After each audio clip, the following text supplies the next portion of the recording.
Let's continue with our discussion for provisional remedies, no? So sa preliminary injunction na tayo. Okay? So let's differentiate, no, action for injunction at saka application for issuance of a writ of preliminary injunction. Mababasa nyo itong action for injunction sa Rule 39, nababanggit siya, no? Ang pagkakaiba po talaga niyan, ang action for injunction at saka application for issuance of writ of preliminary injunction, pwede siyang mangyari sa isang kaso. Ang gagawin dyan, ang independent action, yung action for injunction. The relief prayed for, normally, no? Doon, huwag tayo sa preliminary mandatory injunction, no? Ang relief prayed for dyan, normally, is for the defendant to refrain from doing something. Okay? And on top of that, during the pendency of the action, magpa-file po ng application yung plaintiff for issuance of a writ of preliminary injunction para even during the pendency of the case, ma-refrain na siya from doing something. Okay? So that's how it works. Okay? So, yan, no? So, isa, independent action, yung isa, provisional remedy. No? May ganit, yung replevin din, ganun din. No? Action for replevin, independent action versus provisional remedy. We will learn that later. Okay, so there are two types of preliminary injunction. Nabanggit ko na yung isa kanina. No? Refrain from doing a particular act. Preliminary injunction. Yung preliminary mandatory injunction require the performance of a particular act naman siya. No? We compel something to be done. Okay? So, preliminary injunction, yung application, it requires, it must be verified. Okay? So, verified, napakasimple lang, affidavit lang po yan na ina-attach doon sa application. No? As for the contents, no, nung verification, nasa Rule 7 naman yan. And malalaman nyo later on sa legal forms.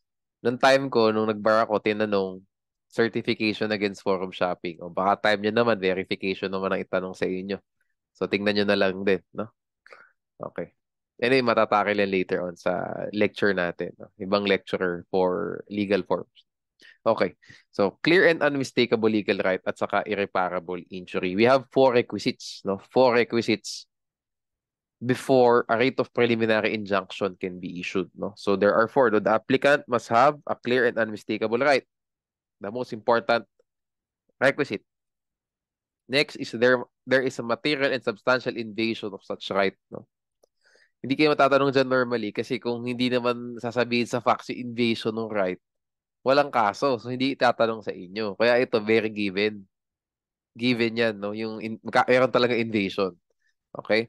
There is an urgent need for the writ to prevent irreparable injury to the applicant. Important din yung irreparable injury na yan. We must determine what irreparable injury means.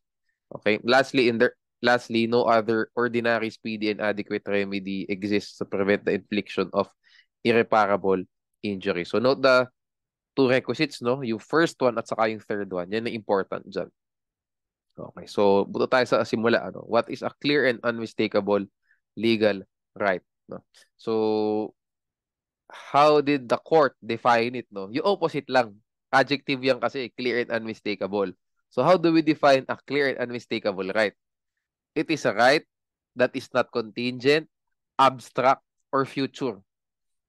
Opposite adjectives ng clear at saka unmistakable. Pag hindi clear, abstract. Di ba? Pag hindi clear, future. Di ba? Wala pa kasi. So, future pa. Pag hindi clear, contingent. No? It will not issue to protect a right not in esse and which may never arise or to restrain an act which does not give rise to a cause of action. Another adjective na naman, doubtful or disputed kasi hindi rin clear. He does not have a clear legal right. Ganun lang, ganun yung ginagawa minsan ng ano, no? Pag when we define something. Ano yung opposite lang no ano, nung adjective ng sa definition. What is a clear and unmistakable legal right? It is a right that is not contingent, not abstract, future, ay not abstract. It is a right contingent, right that is contingent, abstract, or future. It works like that, no? Okay. What is irreparable injury naman? An injury is irreparable when there is no standard by which its amount can be measured with reasonable accuracy. Okay. So if the injury, no, can be measured with reasonable accuracy, hindi po mai-issue ang rate of preliminary injunction. If we can estimate the amount of injury, tandaan niyo yan.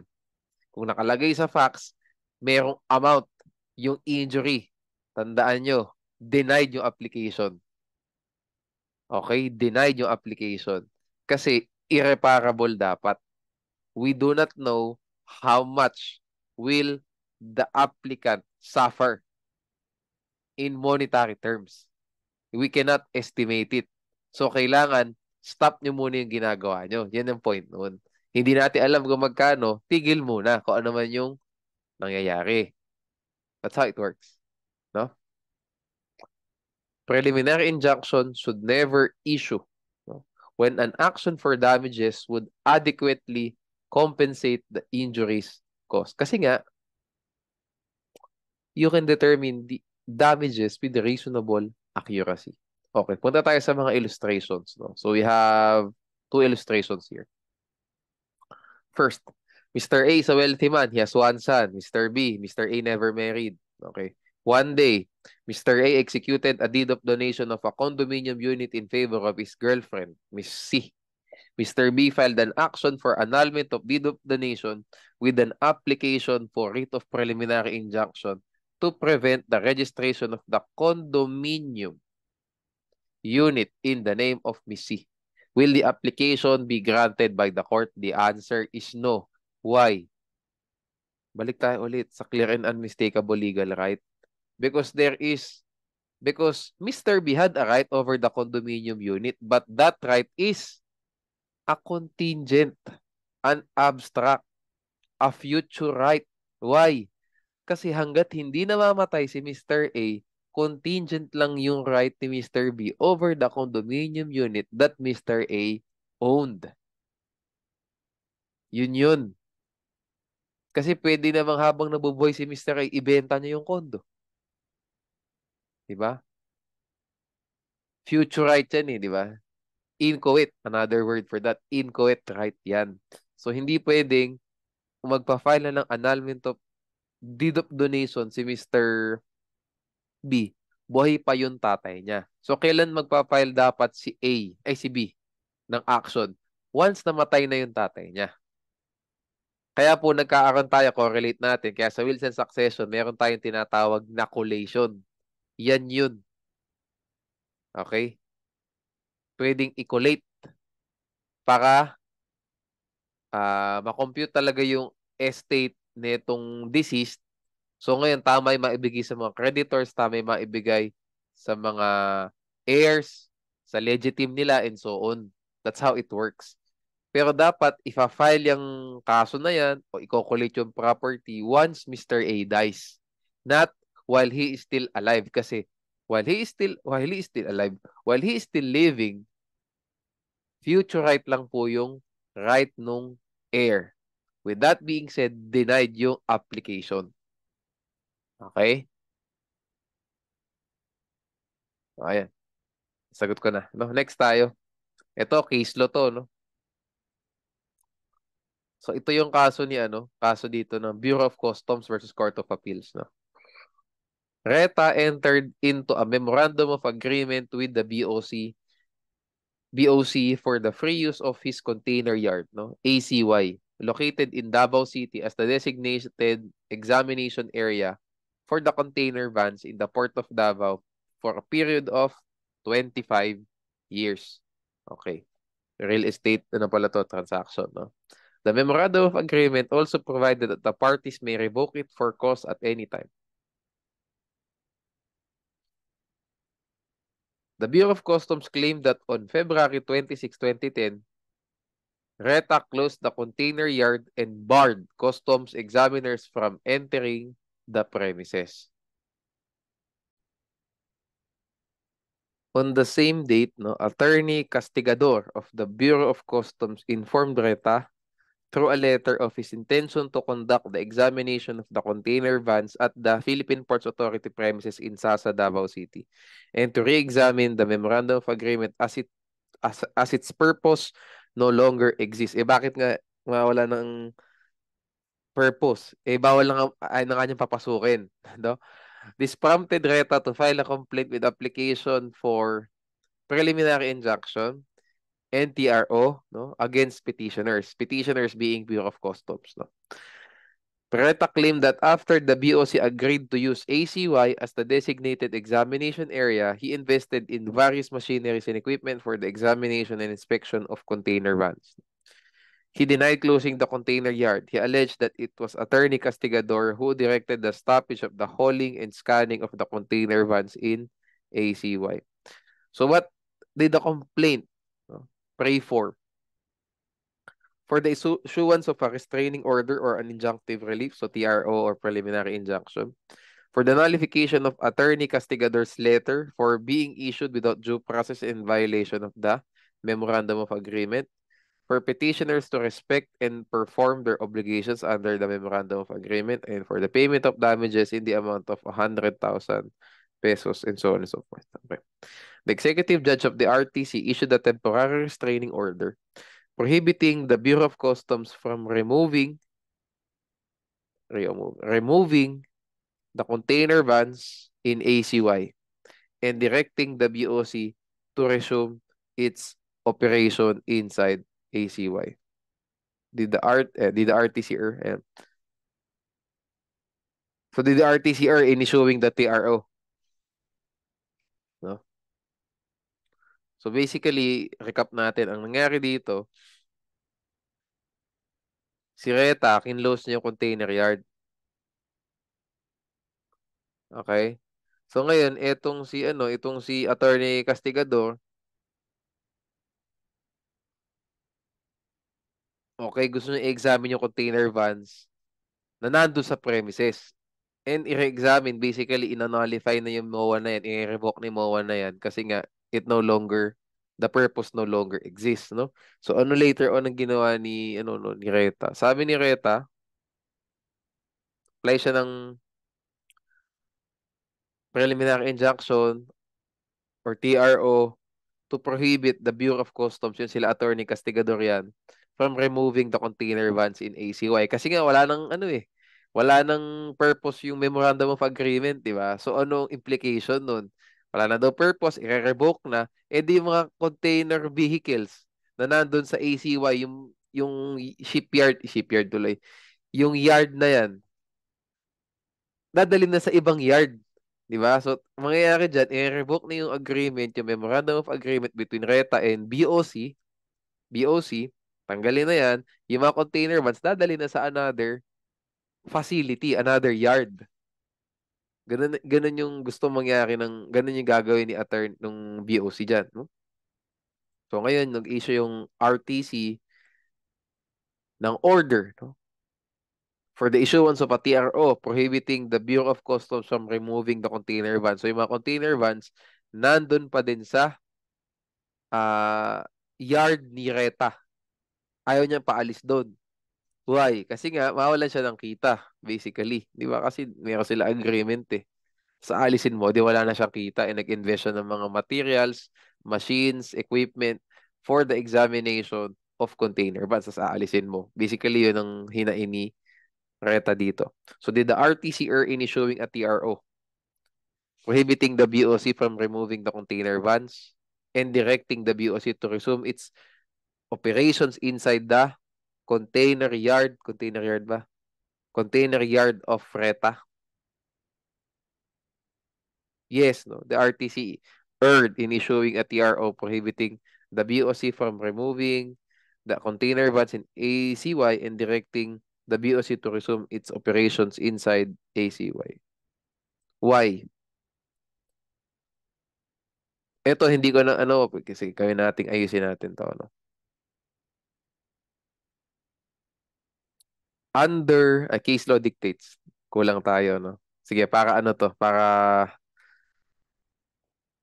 lahat yung formatting ng sagot natin. We follow the format that I use, no? That we use. Para ano siya, for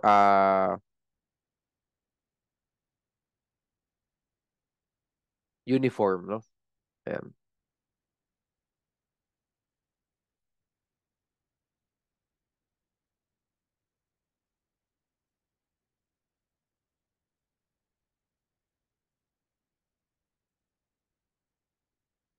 Ayan.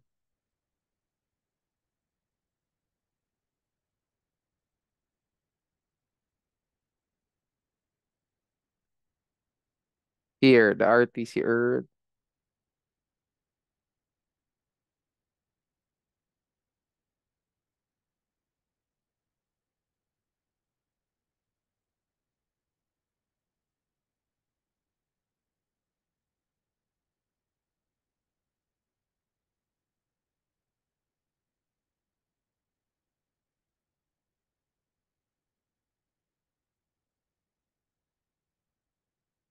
Okay, let's check. No, so did the RTC Earth initiating the TRO? Yes, no? The RTC Earth initiating the TRO. So case law dictates that the following requisites must be proven before a writ of preliminary injunction can be issued or TRO. Okay. So, yung apat na yun na nabanggit na natin later on. Maganda yung kaso na to, by the way, kasi hindi lang isang requisite yung in-apply upang masagot yung issue, no? Para ma-address yung issue. In-apply yung almost all of the requisites para makita nyo yung interplay, no, how it works, no? Yung context. No? Here, the RTC urged in issuing a TRO because of the following reasons. First, no, RETA has no clear and unmistakable right on the conduct of examination in ACY. The conduct of examination in ACY premises is governed by the MOA between RETA and the Bureau of Customs. It is undisputed that the parties consented to the MOA, which stipulated that any of the parties may revoke it for cause at any time before the end of its term. Okay? Ito po ang dahilan ba't wala pong clear and unmistakable right si RETA to refrain, to prohibit etong sila Attorney Castigador from removing the container vans within the container yard. Why? Kasi nakasulat nga po ito. Yan. Anytime. Kung pwede mong tanggalin anytime yung property doon, dapat walang clear and unmistakable legal right yung kabilang party to impose the implementation of the MOA, di ba? Or the consummation, di ba? The enforcement, walang right kasi they can revoke it for cause at any time. Okay? So, on March 5, 2010, BOC has already revoked the MOA on the ground of strained relations due to Reta's closure of the ACY premises. Isinara nga niya, di ba? Therefore, as the BOC is empowered to revoke the MOA, Reta has no clear and unmistakable right on the continuation of customs operation in ACY premises. Next, it follows that there is no substantial or material invasion of Reta's right. As the right does not exist, there can be no substantial or material invasion thereof. Di ba magkadugtong po itong 1 at saka 2? Kaya nga sabi ko sa inyo, yung first requisite, yung pinaka-important kasi dyan talaga papasok. Tingnan nyo, how did the Supreme Court address the second requisite? Dinugtong lang doon sa first one. Since walang right, walang invasion of right since there was nothing to invade in the first place. No? Next tayo. Ito hindi na to, no? Hindi na tinakil to sa kaso. Hanggang third requisite lang tayo. Okay. Third, the damage or injury allegedly sustained by RETA is not irreparable. As set out, the damages or injury suffered by the party applying for injunction must be unquantifiable. Ito pala yung maiksing word, no? Medyo mahaba yung nilagay ko dito, no? No standard by which the amount can be determined with a reasonable accuracy. So, ang short na salita for that is unquantifiable.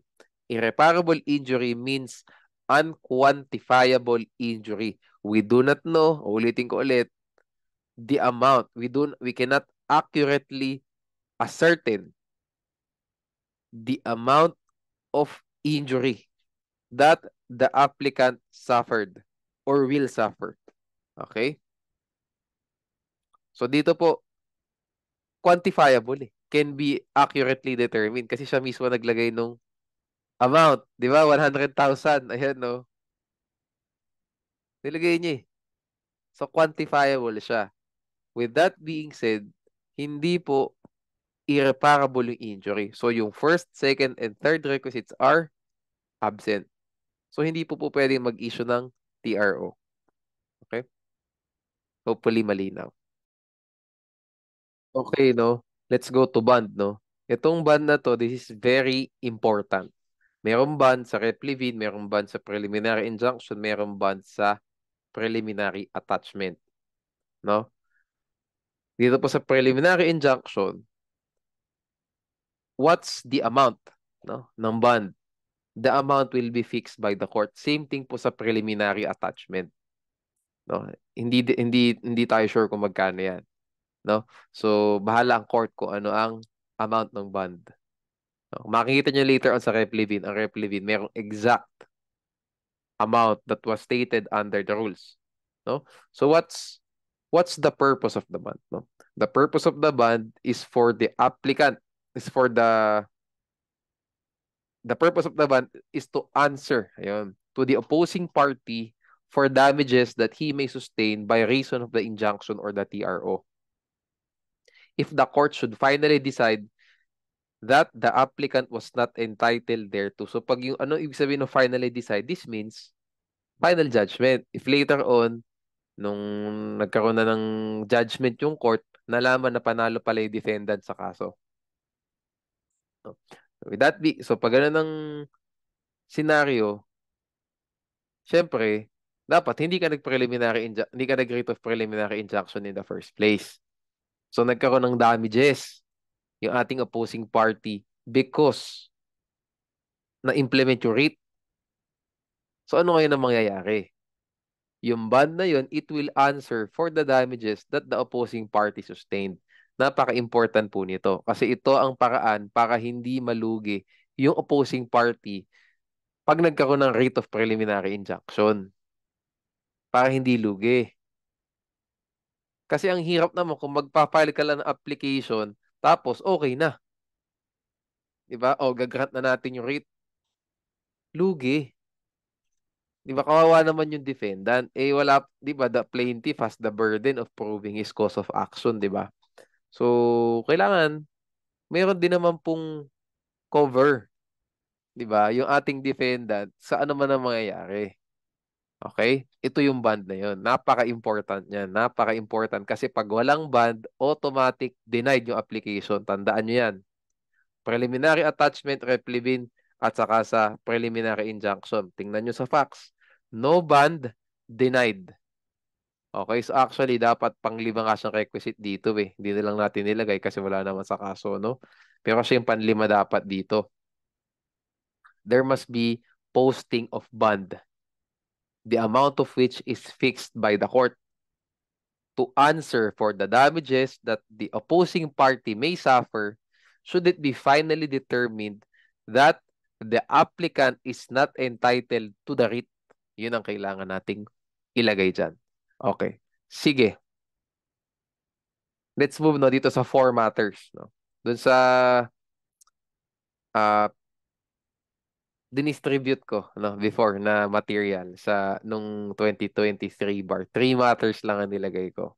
Now, no, mas mai-describe ko pala, mas mai-illustrate ko, mas to-draw ko yung picture sa inyo kung i-include ko din yung final injunction. Okay, so we have final injunction, we have preliminary injunction, we have 20-day TRO, and we have 72-hour TRO. Simulan natin sa taas, pababa, and then later on mula sa baba, pataas. Okay, so final injunction is issued by the court in its judgment or final order. Basically, ang final injunction, yan yung relief prayed for nung plaintiff. Kung yung plaintiff man ng applicant ng writ of preliminary injunction. Yan yung ibibigay ng court. O sige, kung ano man yung preliminary injunction natin before na itigil ng defendant, kailangan niya na talaga itigil ngayon. Even after the promulgation of, even after the judgment or final order. Kasi po, ang preliminary injunction nakasulat dito, it is only effective at all stages of the action prior to the judgment or final order. So ngayon, ano ang gagawin ng court para even after the judgment, meron pa ring injunction. Final injunction kasi ang ano na. Final injunction na yung i-order ng court. Okay? So, yun ang interplay ng dalawa na yan. Okay. So, now that we're finished dyan sa final injunction versus preliminary injunction, let's differentiate naman ngayon yung preliminary injunction, 20-day TRO, at saka 72-hour TRO. Ang normal yung tinitingnan dyan, at ang normal yung pag-iisip siguro, no, nung nandun pa tayo sa law school, ang important yung mga great or irreparable injury, suffer grave injustice and irreparable injury. Tamang important yan. Okay. Pero ito subjective kasi yan eh. What is extreme urgency? What is grave injustice? What is irreparable injury? What is great or irreparable injury? Subjective yan. I doubt dyan kayo matatanong. Kasi kung matatanong kayo ng mga ganyang words, likely tatanungin na lang kayo dito sa requisites ng writ of preliminary injunction. Kung matatanong kayo dito, pwede kayong tanongin dito sa periods. Okay, sa periods. Diyan. Diyan. Okay? Dito kayo matatanong dyan sa periods and when will preliminary injunction, 20-day TRO, 72-hour TRO take effect? Ano ang period? Kailan sila magte-take effect? O ang final injunction, it will take effect after, di ba? The judgment. And, well, it takes effect ano na talaga. It binds the parties already. Ayan. Sa kanilang relationship. Talagang final na yan, basically. No? Immutable later on pag tapos na yung kaso. No? Ang preliminary injunction, it takes effect at all stages of the action prior to the judgment or final order. Okay. 20-day TRO, 20 days. Yung 72 RTR o 72 hours. No? So kung para hindi kayo mahirapan, 3 days yan. Okay. Punta tayo sa when will it take effect? Tandaan nyo, ang preliminary injunction, it will only take effect after hearing. Hearing and notice to the other party, to the opposing party. Tandaan nyo, hindi po magkaaroon ng writ of preliminary injunction outright. Madalas tinatanong sa bar to. Nag-issue po ng writ of preliminary injunction yung trial court, tapos upon application lang nung applicant, nung plaintiff. Nag-apply, ginrant na agad. Tandaan nyo, bawal yun. No? Null and void yung preliminary injunction na yun. Kasi for preliminary injunction, for a valid issuance of a writ of preliminary injunction, there must be a prior hearing and notice. Okay? Dapat ang inisyu ng court, TRO. Doon sa sinasabi ko sa inyong normal na bar question. Let's go to TRO. Sa TRO, nai-issue po ang temporary restraining order, no? Hindi pa kailangan ng hearing. Okay? Both 20-day TRO, 72 RTRO, nai-issue po yan, hindi kailangan ng hearing between the parties. Hindi pa. May issue siya agad-agad kaya nga mas mabilis to eh, no? Ano lang po ang pinagkaiba ng 20-day TRO at saka 72-hour TRO? Well, unang-una yung period. Mas maiksi isa, mas haba isa. Okay. Ang pangalawang pagkakaiba niyan, ito ngang ground, which yung grounds which are subjective. No, I doubt diyan kayo matatanong talaga. Kung matatanong kayo, yung pangatlong pagkakaiba nila. When will this TRO, the first type, when will the second type of TRO take effect? Tandaan nyo, 20 days, madali na yun. Ang first type ng TRO, it only takes effect from service on the party or person sought to be enjoined. So yung 20 days, hindi po siya 20 days na pag-inisyo ng court. Hindi. No? Hindi automatic. Pag inisyo ng court, hindi pa po effective yan. Magiging effective lang yan once isinerve.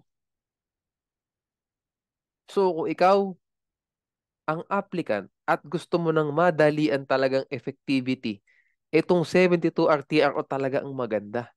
Kasi ito, it will take effect 72 hours from issuance.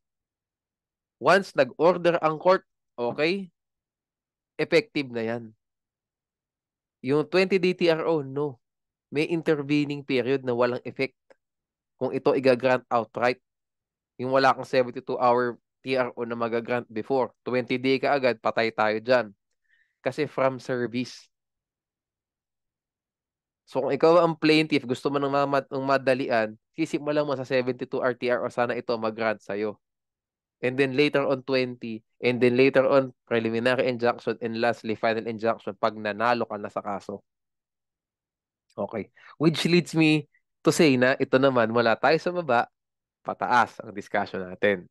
So sabi natin, di ba, nag-grant yung 72 RTRO, 72 hours from issuance. O during those 72 hours, ano ang gagawin ng court? Magko-conduct po yan ng summary hearing. Okay? Summary hearing, ano gagawin po sa summary hearing? Pwede bang preliminary injunction na agad? No, hindi. Sabi po ng rules of court, to determine whether the temporary restraining order shall be extended. So ang context po nito, magka-summary hearing tayo to determine if yung 72 hour, ito 20 hours na natin. 20 hours. 20 days in total. Okay? Hindi po pwedeng tumalon. 72 hours, 20 days. Kasi hindi po pwede summary hearing dito sa preliminary injunction kasi ito talagang bakbakan yan. Hearing and prior notice ang kailangan. Okay? May present ka ng evidence and stuff dyan, no? Meron ding mga testimony for this preliminary injunction. Hindi pwedeng summary yan. Okay? Tandaan nyo, no? So, mula tayo sa baba, pataas. No? Tandaan nyo itong 20-day TRO at saka itong 72 RTRO, pwede silang i-grant outright, no? Hindi pala outright. For the first time. Ayan. For the first time, ayan, application, wala pang hearing, pwede pong i-grant ng court either 20-day TRO or 72-hour TRO. Pwede.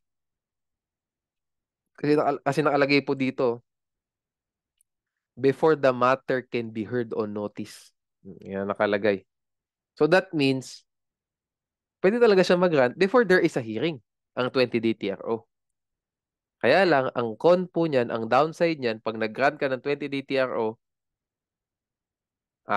agad-agad, no? Mahirap ang patong service. Eh kung di mo mahanap kung asan yung defendant, hindi mo ma-serve ng tama yung order. Paano mangyayari? Di ba? How would that happen? Eh di wala pang di nagkaroon na ng irreparable injury talaga. Kasi hanggat di mo na isa-serve yan, tumatakbo. Di ba? Yung something that must be, yung act that must be refrained from being done. Di ba? So, 72 RTRO, mas maiksi, pero at least, automatic, take effect agad. Di ba? Pero pag sa 72 TRO po tayo napunta, paakit na tayo, di ba? To extend it to 20 days, mag-summary hearing na tayo. Okay? Summary hearing na yan, no? Between the parties concerned. Okay.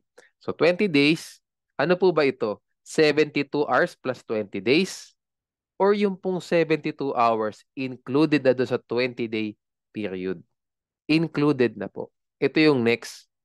In no case shall the total period of effectivity of the TRO exceed 20 days, including the original 72 hours provided herein. So, 72, kasali na po sa 20. So, 17 days lang talaga yung may extend dyan. Okay, so paano po attorney pag nag-grant ng 72 RTR o hindi nagkaroon ng summary hearing? Eh de lifted. Hanggat hindi ka nagsa-summary hearing, hindi ma-extend to 20 days. That's how it works. No? O di ngayon, nandito na tayo sa 20-day TRO, di ba? Ano naman po ang gagawin ng court during the 20-day TRO? effectivity of the 20-day TRO. Magkakaroon po ng hearing na talaga. Yung sinasabi kong ano na talaga hearing, bakbakan na hearing na in order to determine whether preliminary injunction must be granted, must be issued. Writ of preliminary injunction must be issued. Yan na yun. O, paano attorney pag kinulang po ang 20 days? Umabot ng 1 taon bago na determine yung kung mai-issue ba yung writ of preliminary injunction. Ano po mangyayari? Mag-i-extend ba yung TRO? No. Yan po yung next naman.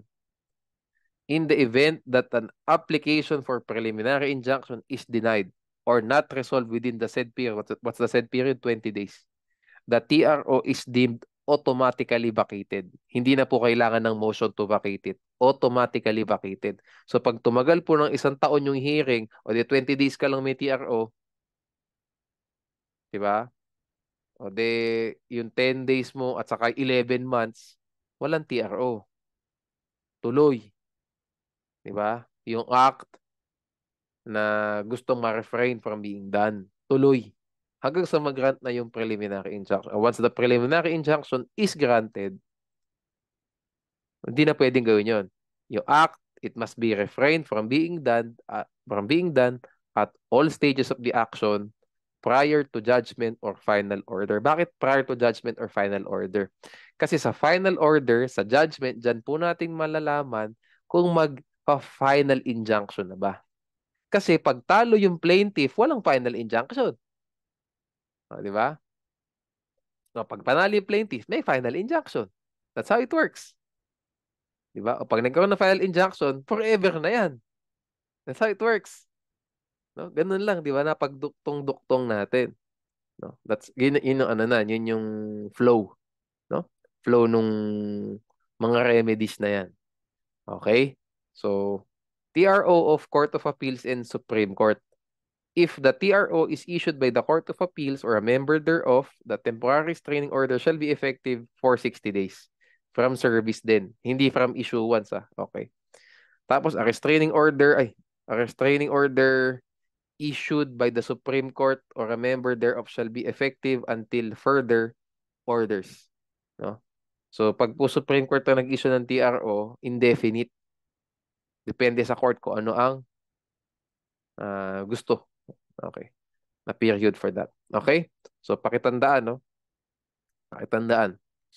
Okay. So, denial of application for writ of preliminary injunction or TRO. Ano yung mga grounds? Di, walang clear legal right, walang irreparable injury, walang ban, mga ganun.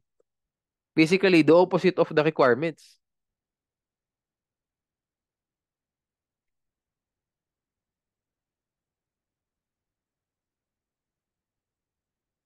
Such as, ayan. Yeah. Okay. Okay, no? So, eto, natakil na natin previously sa preliminary attachment. May kamukha itong provision doon, no? Section 5, Rule 57, no? Ito, Section 4, Rule 58 naman. So, ito ulit yung prior or contemporaneous service of summons, no? Tandaan nyo, general rule, dapat mauna o kasabay isa-serve ang summons. Dapat mauunang iserve ang summons bago ang injunction, bago ang TRO. Pwede rin namang at the same time. So, dapat previous or at the same time. Okay? Merong mga exceptions yan, no? So, kung makikita nyo, sa preliminary attachment, 4 ang exceptions. Sa preliminary injunction, 3 lang. 4, ang dinagdag po ng nasa preliminary attachment, yung action in rem or quasi in rem. Pag action quasi in rem or in rem, pwedeng mauna ang service nung writ of preliminary attachment bago yung service of summons attaching with the complaint, no? So, dito po sa injunction, 3 lang, no? Pakitandaan po yan. Sige. Let's go to the next topic, no? Rep levin na tayo.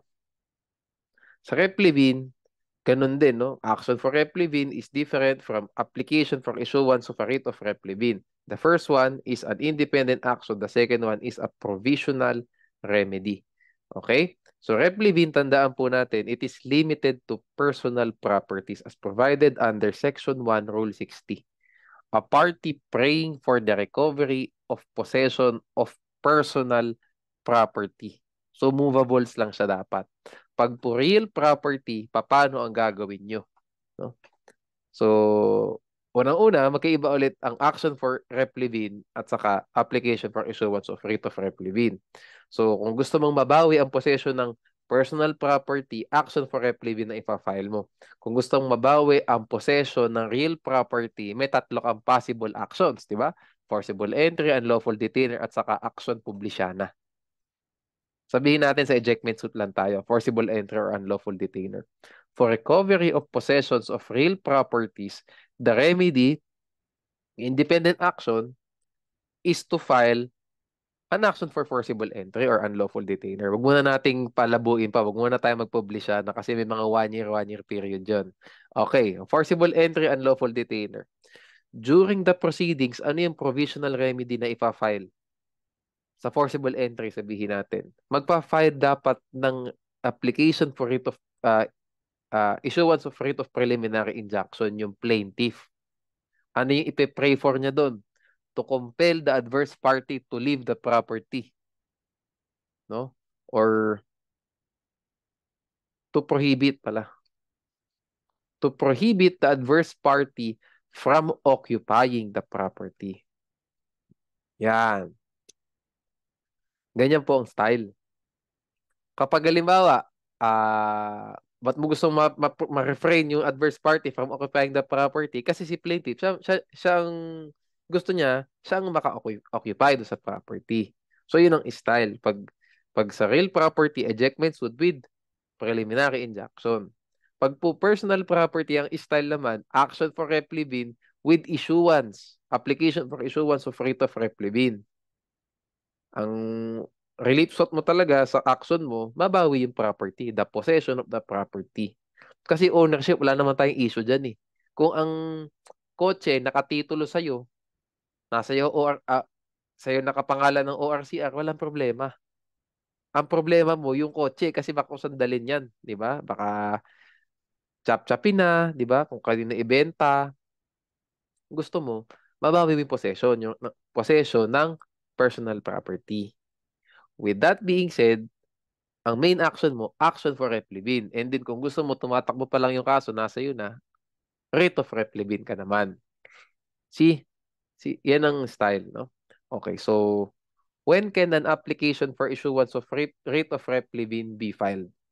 It can be filed at the commencement of the action or at any time before answer. Let's track back, no? Let's go back. Track back. Let's go back. Ang preliminary attachment po, at the commencement of the action or at any time before entry. Tandaan niyo po ha, before entry. Alam, ang commencement ng action, obviously, no? Walang problema doon. Yung end, no? Ang kailangan natin matandaan before entry of judgment. Ang ang preliminary injunction naman po, kailan? Huwag yung TRO na, huwag na tayo doon. Yung preliminary injunction, kailan?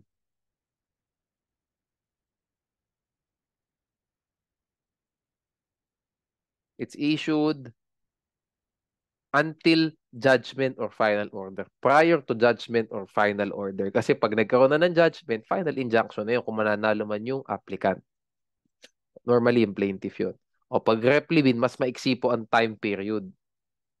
At the commencement of the action or at any time before the defendant serves his answer. Saan ba yun? Ito tayo. There you go. Anytime before answer. Okay? So, mas maiksi po yung ating reckoning period, no? Sa replevin. Please remember that, no? Yung reckoning point kasi pwedeng dyan din yung maging possible tanong sa inyo. Nag-file ng application for issuance of writ of replevin during pre-trial. Ganyan. Pwede ba yun? Di na. Kasi nakapag-serve na ng answer yung defendant eh. Okay? Pwedeng mga ganun ng tanong. Alam nyo yung mga basic na ganun. na hindi nyo talaga masasagot unless talagang sinuri nyo ng mabuti yung caudal. It seems hard. Hindi nyo alam saan nyo uhugutin yung sagot nyo pag tinitingnan nyo yung bar exam question. Pero nung pala nasa caudal lang. Napakadaming instance na gano'n. Nasa caudal lang pala. No? Kasi if a question was created to confuse you, it's okay to be confused. May mga ganong question talaga eh. Ginawa ito para ma-confuse ka. O di kung ma-confuse ka na, mali ka na sagot, wala tayong problem sa bar. Ang problem natin sa bar, yung mga questions not designed to confuse you. Questions that were just eliciting basic answers from you. Tapos hindi mo alam saan mo kukunin yung sagot. Doon po yun ang dahilan ba't tayo nadadali sa bar, no? Yung confusing, it's all right to be confused kasi it's confusing in the first place. Pero yung hindi confusing, na-confuse ka pa din. Why? Kasi hindi mo nabasa yung caudal properly. You didn't allocate enough time dito, basa ng materials. Yan ang mga dahilan kung bakit po tayo hindi pinapalad sa bar exam. One big reason. May iba pang mga reason, syempre. Pero ito ang isang big reason. Like yan, no? Basic na ganun. Hindi mo alam saan makakapain yung sagot. Malalaman mo lang saan makakapain yung sagot. Nabasa mo dapat yung code. Okay. Sige. Let's move to the topics, no? Okay. So, requisites for the issuance of a writ of replevin. Nasa codal provision lang siya, no? So, the applicant, may affidavit din. May affidavit din kasi provisional remedy to. The applicant is the owner of the property claimed or entitled to possession. Tandaan nyo, hindi kailangan owner palagi. Basta entitled to possession, pasok. Kaya nga, this provisional remedy is usually availed by banks who provided car loans to consumers. This usually applies, no, yung replevin na yan pag nanghahatak ng kotse kasi di na mabayaran. Hindi naman owner yung bangko, bakit pwede nilang hatakin? Because of this, entitled to the possession. May magpo-foreclose ng property, naka-chattel mortgage. Oh, paano nang magpo-foreclose ng property wala sa kanya possession ng movable? Sa real property pwede yan kasi di mo naman pwedeng itakbo yung real property eh. Nasa lupa, lupa yan di aalis. Ang problem natin, kapag personal property, kailangan mo ng possession. That's why replevin ang ina-avail ng mga bangko normally. Pag sa mga hatakan ng sasakyan. Okay. Itong replevin tuloy. Rate of replevin. Okay, next is the property is wrongfully detained. Okay na to, no? Hindi naman yan ganun ka-important kasi ito yung obvious sa question. Kung walang hindi naman pala wrongfully. Yung detention side. Kung walang detention na nangyari, ba't magkakaroon ng kaso? Ba't kayo tatanungin sa bar? Di ba? So, relax lang dyan. No? Pero of course, kailangan nyo pa rin matandaan yan. Pero ang point ko lang dyan, hindi siya yung talagang pinagbubungahan, pinaglalabasan ng mga tanong. Ang pinaglalabasan ng mga tanong, pwede dito. No? Okay. The property has not been distrained, taken for tax assessment, fine pursuant to law. Tandaan nyo na lang to. Custodia lehis.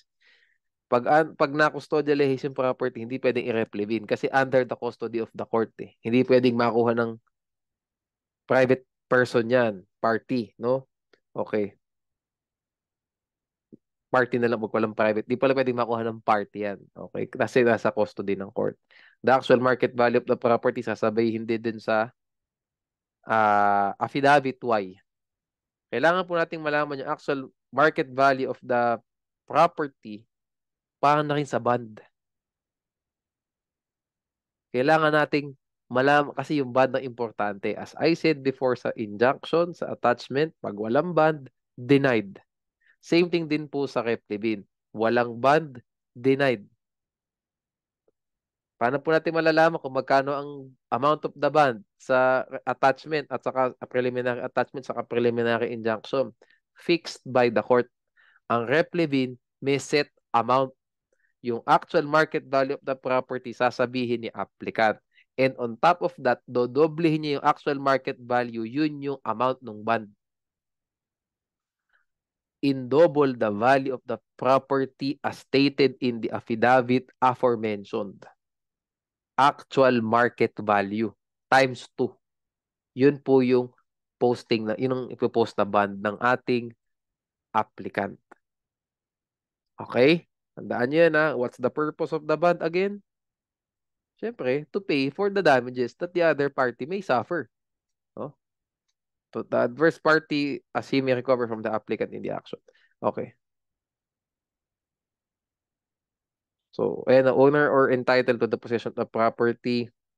No? So, tandaan natin, no? Hindi kailangan owner palagi. Basta entitled to possession, pwedeng mag-file ng application na ito. No? Ng application na ito for issuance of a writ of replevin. Okay. Bond. Okay. Ngayon, meron po pala rito ang tinatawag na redelivery bond later na matatakil. Yeah. Okay. So, ulit, no?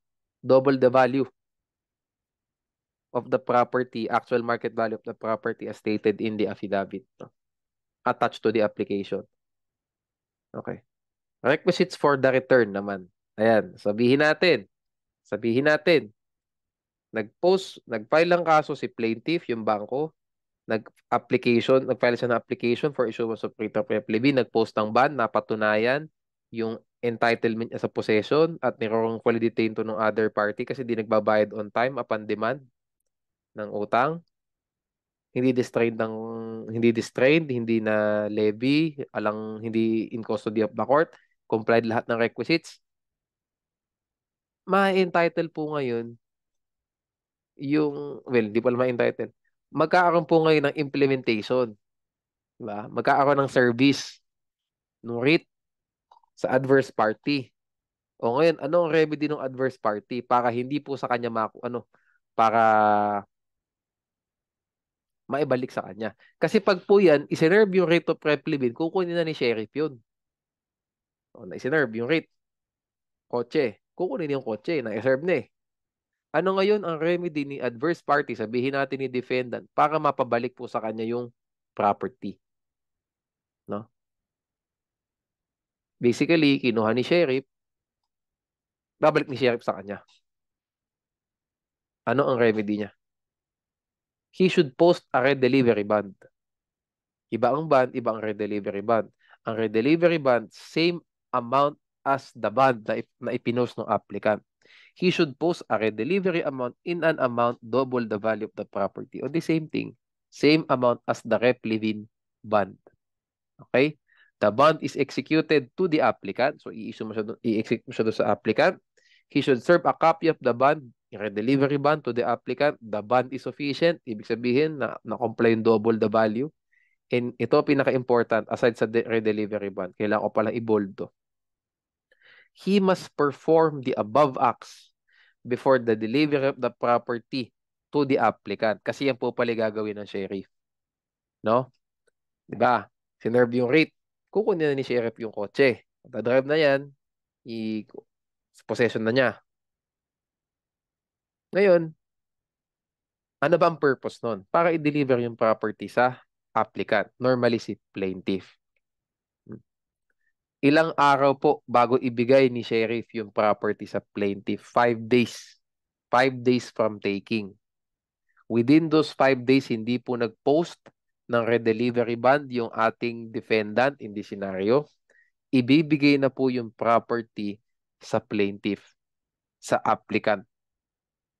Hindi na siya makakapag-redelivery bond nung pag naibigay na kay plaintiff, kay applicant. So, kailangan magawa niya ng paraan yan within the 5-day period para maibalik sa kanya. Otherwise, wala na. Kung takbo ng kaso, na kay plaintiff applicant na yung personal property. Okay? Ito po yung disposition of property. If within 5 days, ayan, from the taking, no, the adverse party does not object to the sufficiency of the bond, or if the adverse party so objects and the court affirms its approval of the applicant's bond, or if the adverse party requires the return of the property but his bond is objected to and insufficient, so yung redelivery bond niya hindi enough, and so on and so forth, the property shall be delivered to the applicant. Tandaan nyo, Pag writ of replevin, hindi po i-deliver ng sheriff yung property sa court. Hindi. Direkta po yan sa applicant. Okay? That's why, ang writ of replevin talaga, kapag property under custodia lehis talaga. Kaya siya hindi magagrant yung writ of replevin. Di ba? Kaya nga dito, not been distrained, etc., etc. Kasi hindi po ibibigay sa court. Ibibigay talaga siya dun sa applicant. Kaya kung merong na-place sa under custodia lehis, hindi pwede kasi nga nasa court na. Ibang court ito probably. Nasa ibang court na custodia lehis doon. Hindi mo pwedeng mag-issue ng writ of replevin ngayon tapos dadali mo dun sa party to the case. Hindi. Kasi natalo nung party nin essentially yung court. Di ba? Di pala natalo. Parang na-breach niya yung authority, yung power. Na-infringe na yung power. So, hindi pwede. Binigyan ko lang ng dahilan, no? Binigyan ko lang ng dahilan tuloy. Binigyan ko lang ng importance, ng stress. Matandaan nyo, sa replevin, hindi ibibigay sa court yung property. Ibibigay talaga siya dun sa applicant. Okay? Sana po malinaw. Sige.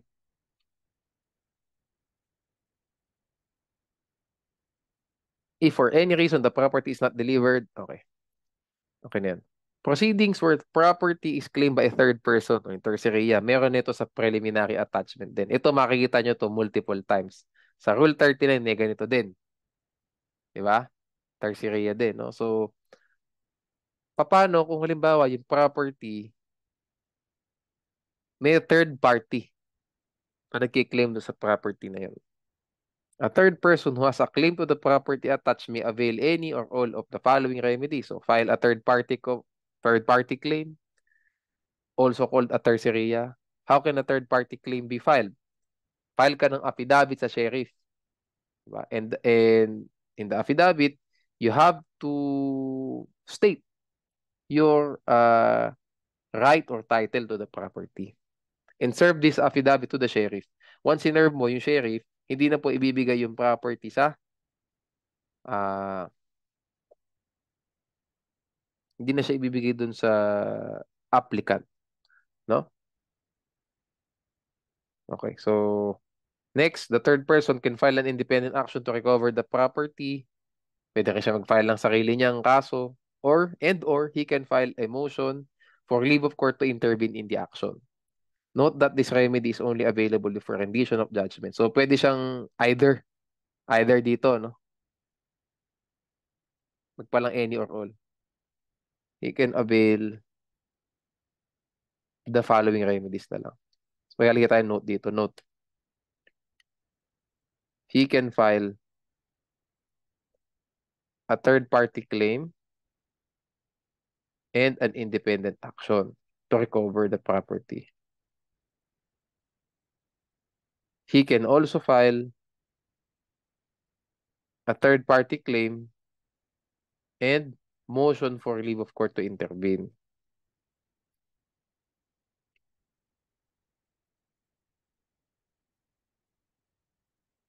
However, he cannot file a third party claim and a third party claim. He cannot file an independent action to recover the property and file a motion for leave of court to intervene in the action. Why? Because this would amount to forum shopping. Why? Sabihin natin, magpa-file siya ng independent action. Ang magiging pangalan ng kaso na yan, Mr. C versus Mr. A and Mr. B. Identity of parties.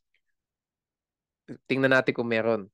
Yun ang magiging kaso dyan, independent. Kasi sabi ni C, ako may-ari ng property. Bahala kayong dalawa dyan. Defendant kayo. Hindi pala bahala. Bahala kayo sa argumento nyong dalawa. Basta ako, tingin ko, ako may-ari niyan. Ako ang entitled to the possession of the property. Papile ko kayong dalawa. Pag nag-motion for leave to intervene siya, ano ang ipapile ni Mr. C? ng third party. Motion for leave to intervene in the action. Tapos mag-a-attach po ng complaint in intervention si Mr. C dun sa motion niya. Bakit complaint in intervention? Because he has an interest against both parties. So pag nag-grant po yung motion, automatic Mr. C versus Mr. A and Mr. B din ang point of view with respect to Mr. C. Kalaban ko kayong pareho. Identity of parties. Next, identity ba yung, meron bang identity ng rights asserted and reliefs prayed for? Yes. Same thing. Kasi doon sa independent action to recover the property, ang kiniklaim mo, ikaw may-ari. O ikaw ang entitled to the possession. Eh doon sa intervention mo, ano sasabihin mo? Yun din. I own the property and or I am entitled to the possession of the same. Identity of the rights asserted and reliefs prayed for and the judgment, sabihin natin to sa independent action. The judgment in that action would amount to res judicata with respect to the action that Mr. C intervened in. Kung doon sa independent action, siya ang nanalo, res judicata doon sa other kasi pareho lang yung rights asserted, reliefs prayed for, and the parties. So, pwede siyang mag-third party claim and independent action to recover the property. Walang problema kasi yung third party claim, yung terceria, hindi naman siya action. It's just an affidavit. Oh, yung pwede rin siya mag-independent, pwede naman siya mag-third party claim at saka intervene. No problem. As long as before rendition of judgment. Pag after rendition of judgment, hindi na pwede mag-intervene yan. Last scenario, hindi pwede itong second at saka third because of forum shopping. Wag pa ng forum shopping because this would amount to splitting na lang. A single cause of action. Mas maganda. Okay. So we're done with provisional remedies, no? So this officially ends our discussion for civil procedure, no? Yung next natin itatake, wag muna tayong mag-special civil action, no? At saka special proceedings. Punta muna tayo ng criminal procedure kasi mas maraming tinatanong sa bar doon, no? Especially sa bail, search warrant din dyan, warrant of arrest, warrant of arrest tuloy, warrantless arrest, dyan mga maraming tinatanong. Preliminary investigation sa bar. No, so ang magiging flow natin after nitong provisional remedies, criminal procedure, evidence, and lastly yung SCA Spec Pro. No? Okay, sige. See you sa next video, guys. No? Thank you for watching. No? Thank you for reading our materials din. No? Salamat.